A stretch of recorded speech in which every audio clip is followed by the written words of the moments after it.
Hello and welcome to IndieSider, where I play indie games and then interview the developer. My name is Ken Gagney, your host, and this week I'm playing Epistory, Typing Chronicles, available for Steam for PC, Mac, and Linux. I'm going to start off just after having completed the first dungeon, so you can see some of the more advanced mechanics of this game. It is a beautiful origami-style exploration typing adventure, which is three very different things that you would not expect to go together. But here you are a little girl riding a three-tailed fox, and you are exploring the world this way. Foulness still festered here. Obviously, The bitter taste of corruption there is clung to the land like a scar. voice acting. As you walk into new areas, the narrator, sort of like Bastion, will explain to you what is happening in the world. And I have already seen quite a bit of the world. Here is the map. The resume. Okay.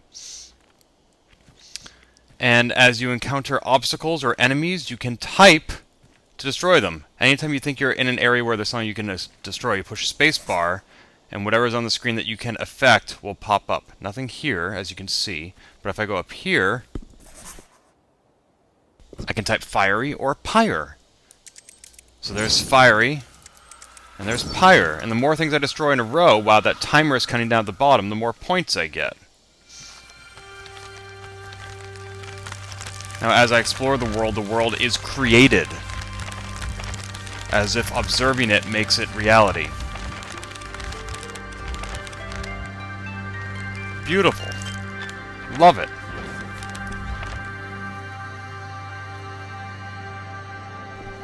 So I'm playing with the keyboard. I'm using the arrow keys right now to explore. I find that to be easiest. You can also use WASD, so D-A-S-W.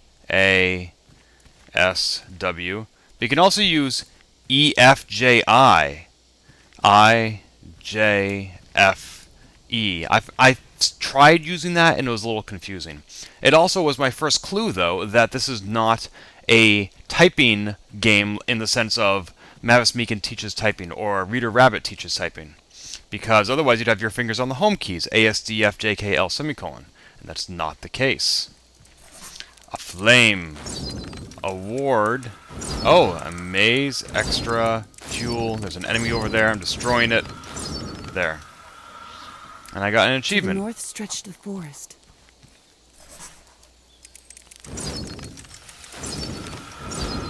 Whew. Now see, I actually set that enemy on fire, and it is being damaged just by being on fire, so I don't have to type as many words to destroy it.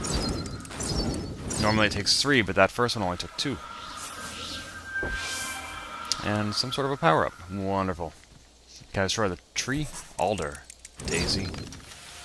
You don't always know what's going to happen when you type in a word. Sometimes flowers will grow, as in that case right there. Forestry. Blaze. Now, all the words that are in red, the things that burst into flame when I type the word, that is actually a power-up I had to earn by defeating the first dungeon.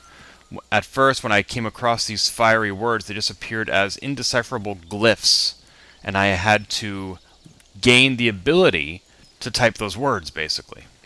There are other... smells of pine and moss drew her closer. Truly. There are other abilities that I've gained. You gain points that you can allocate as you see fit to velocity, intensity, knowledge, fire, knockback, perseverance, sprint, and you can see 5 other slots that have not yet opened up. So these are things that I can do. For example, I believe if I push the shift key, I toggle into running mode right there, and then I can just shift back. That meter at the bottom, 25,000 points is my goal, and that will get me some more power-ups. Oh god, it's spiders. I hate spiders. Burn them as quickly as I can. Now there is no, as far as I can tell, penalty for typing the wrong letter. However, it does give you your enemies the opportunity to grow closer to you. Eek. Aim, fat, ego, orchid. A fire.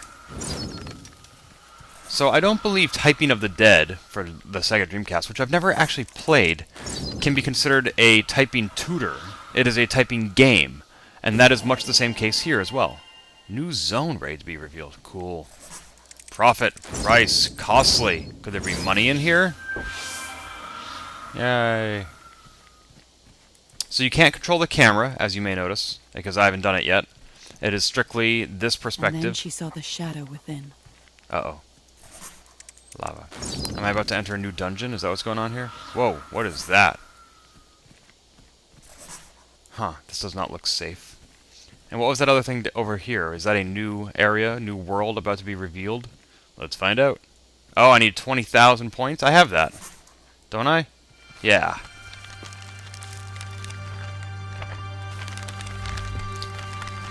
So either I can go back to that shadow that is about to be revealed, or I can continue into this new world, this new origami world that is being built before our very eyes. Almost like Populous, if you remember that game. That's old school. Props to you if you recognize that. Leave a comment if you do. We can talk about what it's like to be as old as we are. So this is a beautiful game. Some people might find that the typing gets a little repetitive at times, but I will be talking to the developer about that, and also whether or not this is a tutorial game or how they feel about it being perceived as such.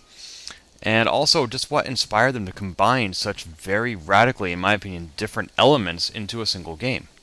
So stay tuned while I both explore what I think is a dungeon here. Maybe? Let's find out. I will be disabling the narration for the interview. If you want to hear just the audio podcast with no game audio at all, go to IndieSider.net. Today on IndieSider, episode number 42, where I'm reviewing Epistory, Typing Chronicles, I'm speaking with Mr. David Bailey, game designer at Fishing Cactus. Hello, David. Hello. And Mr. Thibaut Hanson, programmer at Fishing Cactus. Hello. Hello. How are you both doing today? Good. Very good. Excellent. So Epistory is an absolutely gorgeous title. It really engaged me just from the get-go, before I even typed in my first word, just from the aesthetic, the design sense. There are a lot of things going on here. It's a typing game. There is a very definite mythology being developed as the player goes on. The art style and how it plays off the ancient art of origami. Can either of you tell me a little bit about what was it that inspired such an unusual combination that works so well together? I think it all comes down to the fact that we wanted to create a typing game. So being it a typing game, we wanted to have the player type words that would have meaning in the story and in the environment. So we came up with the idea of being the mind of a writer in need of inspiration. So, because writing is like putting words on paper and creating an imaginary word just from the word you're using. So we like that feeling of typing words and creating the word. So in Epistory, we use what we call inspiration points to unlock new zones and new areas. That's also the reason why it's origami, art direction, because everything is made of paper, like a book is made of paper. I see, so it all ties into the sort of a literary origin of telling the story both through typing it and through literally unfolding it like the pages of a novel. Yep, exactly. We like that little catchphrase, unfold the story. And were there other games like this that inspired you? I mean, I see a lot of different discrete elements here. For example, typing of the dead in the gameplay mechanic, Bastion in the voiceover narration, Zelda in the exploration. What sort of games did you play or were you inspired by? Well, you already told all the games. So yeah, it was mainly Zelda for the overworld and the puzzle elements, the exploration of the dungeons. Typing of the dead, of course, for the mechanics, and a little bit of Bastion for the reveal of the world. Yeah, some of those games are very action-oriented, Bastion and Typing of the Dead. And looking at Epistory's portfolio, I see a lot of action-oriented games, very fast-paced games. And there certainly is that element in Epistory when I am in one of the enemy nests and they're all swarming at me from different angles. But as the story unfolds, there's a lot of thoughtfulness there. This seems almost a more, in that sense, thoughtful game than some of your other titles. Can you tell me about what other games you've worked on at Epistory that really prepared you for this one? Well, actually, we didn't have really a lot of experience with that kind of game. and it's our first 100% owned IP, so we were free creatively to do whatever we wanted. So it was like the occasion for us to really change what we were doing, make something really different, more ethereal environment and story, not story driven, but something very different from what we were used to do, mobile games and stuff. So we had that opportunity because it was entirely self-funded. I didn't realize it was your first original IP. That must have been, in a way, very challenging because you're accustomed to being given some foundation to work off. On this one, you had to create the entire world from scratch. Yes, but we like that kind of freedom. I think when you have those constraints from an editor or a client, it's not often a good thing because they don't really know what they really want or what it will do in the game. They are not game designers, so I think we have everything to gain from doing this entirely ourselves, being more independent. So yes, it was a challenge, but a good one. Did you have a narrative designer on team to help flesh out this world and write the script? At first, no, because it was supposed to be more of an arcade game, and we realized that it was perfect for a story, so we called in a writer from London who wrote the story based on what we had already, but he did like 99% of the story. Yeah, he did a really great job. His name is Joseph G. Clark. That person certainly did a fantastic job. I love the way the story develops, not only with the spoken narration, the voiceovers, but also the way the story is literally written into the world as you explore it. And one of the benefits to providing the story in both media, written and visual, in my opinion, is accessibility. You know, I can play this game with the voiceover completely turned off and still get the story, and that's very useful for people who might not be able to hear the story. Was there any consideration given to accessibility when choosing that approach, or is it just sort of a happy side effect? Honestly, it's just a happy side effect. Actually, we started with the world written in the environment, and only after that we added the voiceover, because it was an additional cost, so we didn't know at first if we wanted to do the voiceover for that. So at first there was only the text in the environment, just because it was cool and it helped the immersion and the idea that you are in the writer's mind, the imagination, where the story is unfolding. So, yeah, happy side effect. Well, that's one of the great things about good design is that when done well, it accommodates a lot of different audiences and it doesn't detract from the main course, the main dish. It benefits everybody, and that seems to be what happened with Epistory, is that accessibility was just baked in a way. Yep. We've talked a bit about the narrative. I want to ask you about the mechanics, the typing specifically. Is that typing games, at least in my background, when I'm playing Mavis Beacon or Reader Rabbit or whatever, typing games are often used as a form of edutainment. But this is not really a typing tutor game. You know, for example, it's very apparent right from the beginning when my fingers are placed on the E, F, J, I keys that that's not the home key or the home row that's often used to teach typing. Is it accurate to say Epistory is not a typing tutor, that's just simply the interface? Yeah, totally. It's only the interface. We realized later that in most other countries, the typing game is used as a tool. We never did that in our schools. So we realized that at that moment that edutainment had a very bad name around it, and we really don't really like that people compare it to edutainment. But if some people learn from it, it's all good. But it was not the first goal, of course. Once again, it's a happy side effect. So you don't mind if people are using this in the classroom or if it's perceived as edutainment as long as they play it? Or are you really more insistent that you say, no, this is not edutainment, I don't want to be categorized that way? No, it's 100% made to be a fun game, but along the design process, we never put things in the game that would learn you bad things, bad typing habits. So you will be a better player by playing Epistory, just because while playing a game, you become better at it.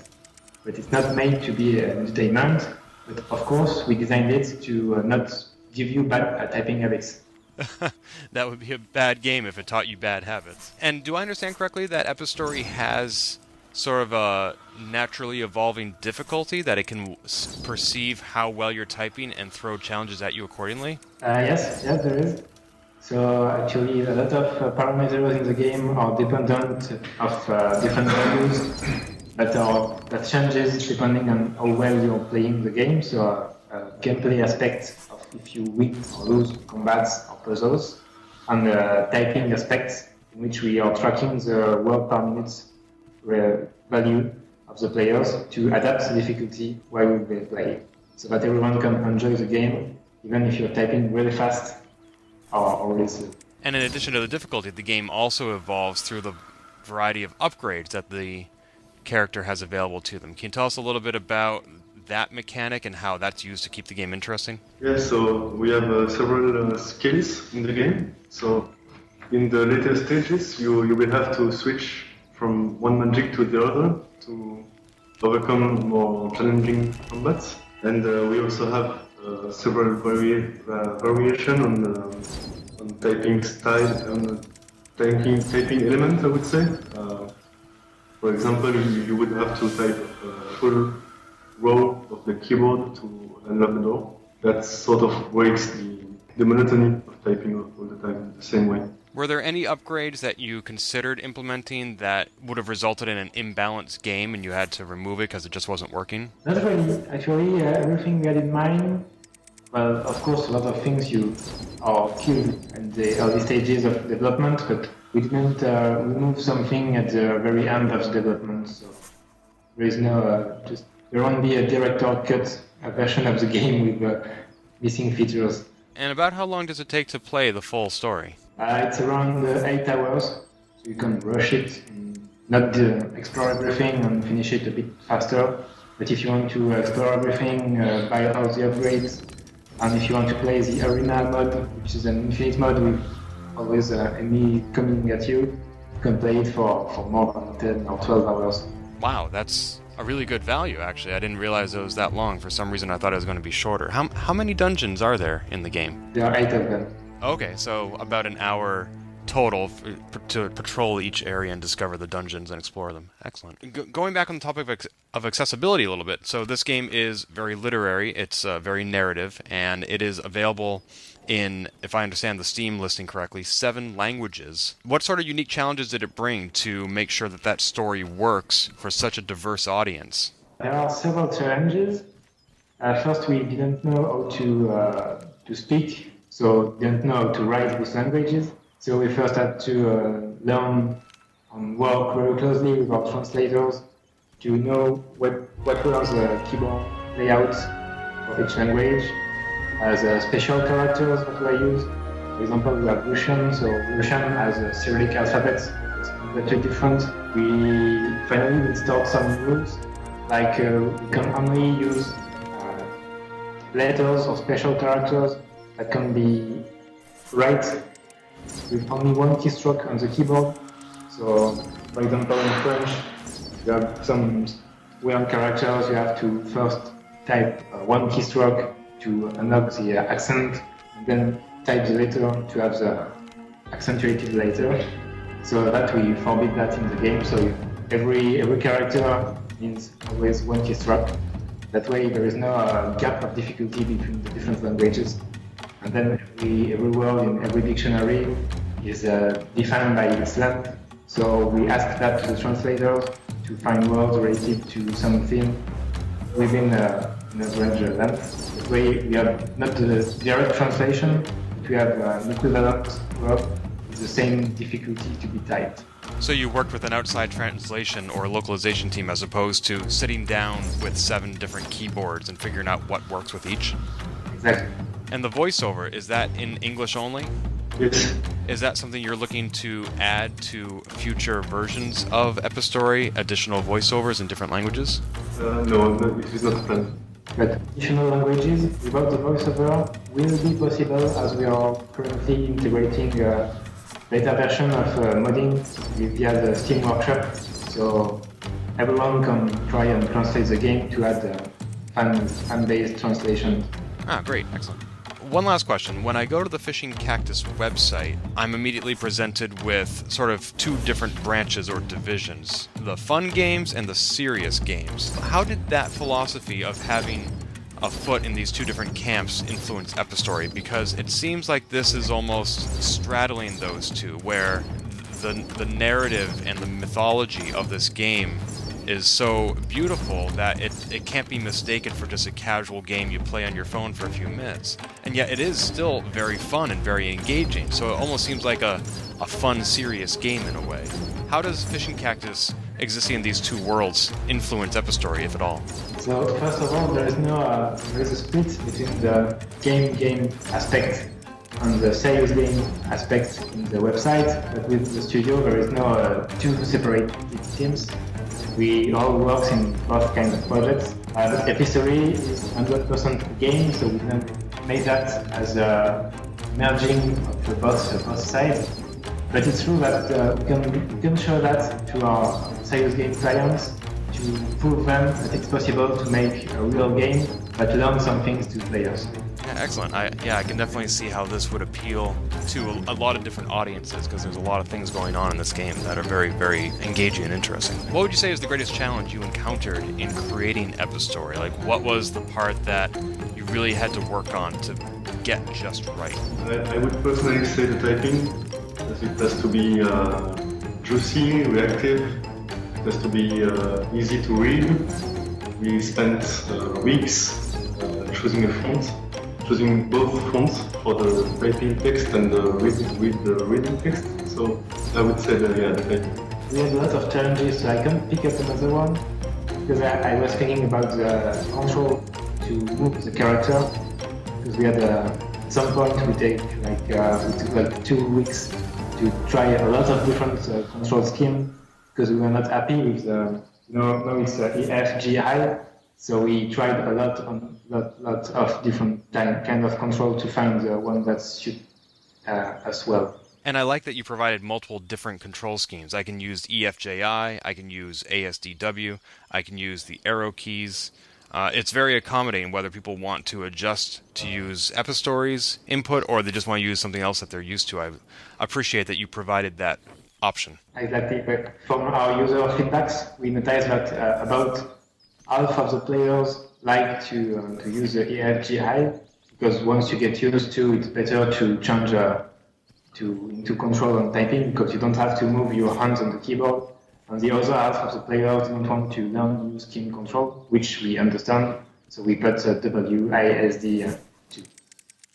Yeah, there are a lot of great reasons to use each one, and it's great, again, that you are supporting players' preferences. Well, thank you so much for giving me this wonderful overview of Epistory and its background, its inspiration, its design, its voiceovers. It's a really interesting game, as I hope I've stated multiple times in this episode. Can you remind our listeners where to find Epistory and Fishing Cactus? So currently it's mostly on Steam, but we also We are also on the Mac App Store, yeah, and several other. I think we are on Humble, Greenman Gaming, all the classic resellers, and it's available for Mac, Linux, and PC, and it's $15. Excellent. And links to all those will be found in the show notes, as well as, I believe, the website's URL is epistorygame.com. Yep. Very good. David and Thibaut, thank you so much for your time. I appreciate it. Thank you for having us.